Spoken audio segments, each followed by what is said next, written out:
ಲಕ್ಷಾಂತರ ರೂಪಾಯಿ ಅವ್ರ ಮೊಮ್ಮಗನಿಗೆ ಪೂಜೆ ಮಾಡಿಸ್ತಾರೆ, ಹೋಮ ಮಾಡಿಸ್ತಾರೆ, ನಾಮಕರಣ ಮಾಡ್ತಾರೆ. ಆದರೆ ಜ್ಯೋತಿಷ್ಯದಲ್ಲಿ ಅದೃಷ್ಟ ಬೇಕು ಫ್ರೀಯಾಗಿ. ಆಮೇಲೆ ಇವರೆಲ್ಲ ಎಲ್ಲಿಗೆ ಹೋಗ್ತಾರೆ ಗೊತ್ತಾ? ಮೋಸ ಅವ್ರ ಹತ್ರನೇ ಹೋಗ್ತಾರೆ. ಯಾಕೆಂದರೆ ಇವ್ರಿಗೆಲ್ಲ ಜಾತಕದಲ್ಲಿ ಕಷ್ಟ ಬರೋದೇ 5, 8, 12. ಯಾವಾಗ 5ನೇ ಮನೆ, 8ನೇ ಮನೆ, 12 ಮನೆ ಕಷ್ಟ ಬರುತ್ತೋ ಅಂಥ ಟೈಮಲ್ಲೇ ನಿಮ್ಗೆ ಮೋಸ ಆಗೋದು ಜಾಸ್ತಿ. ಅದಕ್ಕೆ ಜ್ಯೋತಿಷ್ಯದಲ್ಲಿ ಹೈಯೆಸ್ಟ್ ಮೋಸ ಆಗಿರೋದು ನಿಮಗೆ ಸಮಸ್ಯೆ ಬಂದಾಗ. ಆಮೇಲೆ ಆ ಸಮಸ್ಯೆನ ತಿಳ್ಕೊಳ್ಳೋಕ್ಕೆ 5, 8, 12 ಜ್ಯೋತಿಷ್ಯ ಎರಡು ನೋಡಿ ಹೆಂಗಿದೆ ತಾರತಮ್ಯ.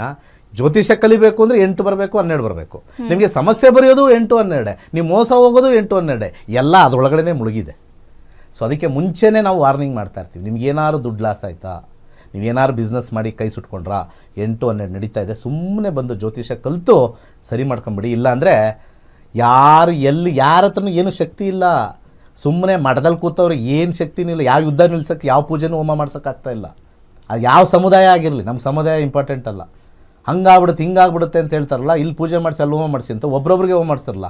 ಲೋಕ ಕಲ್ಯಾಣಕ್ಕೆ ಹೋಮ ಮಾಡಿಸಿ ನೀವು ಯುದ್ಧನ ನಿಲ್ಲಿಸಿ ನೋಡೋಣ, ಸಾಧ್ಯ ಇದ್ದರೆ, ತಾಕತ್ತಿದ್ರೆ.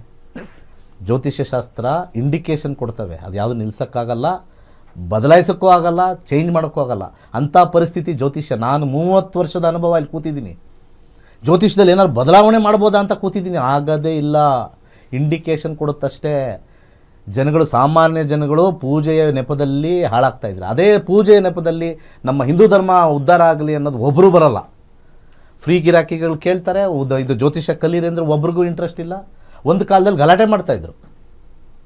ಕೆಲವು ವರ್ಷಗಳಿಂದ ಇದು ಒಂದು ಸಮುದಾಯಕ್ಕೆ ಮಾತ್ರ ಹೇಳ್ಕೊಡ್ತಾರೆ, ನಮ್ಗೆ ಹೇಳ್ಕೊಡ್ತಾರೆ ಅಂತ ಬಾವುಟ ಎಲ್ಲ ಹಿಡಿದ್ರು ಅವಾಗ. ಇವಾಗ ನಾನು ಎಲ್ಲರಿಗೂ ಹೇಳ್ಕೊಡ್ತೀನಿ ಅಂತ ಯಾವ ಬಾವುಟನೂ ಹಿಡಿದಿಲ್ಲ. ಜನಗಳ ಮನಸ್ಥಿತಿ, ಪರಿಸ್ಥಿತಿ ಸರಿ ಇಲ್ಲ. ಅದ್ರ ಮೇಲೆ ನಾನು ಒಂದು ಬದಲಾವಣೆ ತರಬೇಕು ಅಂತ ಇಲ್ಲಿ ಬಂದಿದ್ದೀನಿ. ಆ ಬದಲಾವಣೆ ಜ್ಯೋತಿಷ್ಯ ಶಾಸ್ತ್ರದಲ್ಲಿ ವಿಶೇಷವಾಗಿ ಮೋಸ ಹೋಗಬಾರ್ದು. ಜ್ಯೋತಿಷ್ಯ ಏನು ಅಂತ ತಿಳ್ಕೊಬೇಕು. ಈಗ ನೀವು ಜ್ಯೋತಿಷ್ಯ ಕಲ್ತ್ರೆ ನಾನೇ ನಿಮ್ಗೆ ಮೋಸ ಮಾಡೋಕ್ಕಾಗಲ್ಲ, ನಾನೇ ನಿಮಗೆ ಮೋಸ ಮಾಡೋಕ್ಕಾಗಲ್ಲ ಅಲ್ವಾ? ಸುಮ್ಮನೆ ಏನೇನು ಹೇಳೋಕ್ಕಾಗಲ್ಲ. ಏನು ಗುರುಗಳೇ ಈ ಥರ ಇದೆ, ನೀವು ಹೇಳ್ತೀರಾ ಕಷ್ಟ ಇದೆ ಅಂತ, ಇಲ್ಲಿ ಚೆನ್ನಾಗಿರೋ ನಂಬರ್ಸ್ ಬಂದಿದೆಯಲ್ಲ, ಮುಂದೆ ಚೆನ್ನಾಗಿದೆಯಲ್ಲ ಅಂತಂದಾಗ ನಾನು ಸುಮ್ಮನೆ ಬಾಯಿ ಮುಚ್ಕೊಂಡಿರ್ಬೇಕು. ಈ ಎಲ್ಲ ಕೂತಿರೋರು ನಿಮ್ಗೆ ಏನೂ ಗೊತ್ತಿರಲ್ಲ, ಅವ್ರಿಗೂ ಏನೂ ಗೊತ್ತಿರಲ್ಲ. ಕಷ್ಟ ಬಂದಿದೆ, ಆ ಪೂಜೆ ಮಾಡಿಸಿ ಸರೋಗುತ್ತೆ. ಅದು ಸರೋಗಿಲ್ಲ, ಇನ್ನೊಂದು ಬನ್ನಿ ಇನ್ನೊಂದು ದೊಡ್ಡ ಪೂಜೆ ಮಾಡಿಸ್ತೀವಿ, ಅದು ಸರೋಗಿಲ್ಲ, ಇನ್ನೊಂದು ಅದಕ್ಕಿಂತ ದೊಡ್ಡ ಪೂಜೆ ಇದೆ. ಲೈಫ್ ಲಾಂಗ್ ಪೂಜೆ ಮಾಡ್ಕೊಂಡೆ ಇದನ್ನು ದೇವ್ರ ಮೇಲೆ ನಿಂತ್ಕೊಂಡು ನೋಡ್ತಾವನೆ.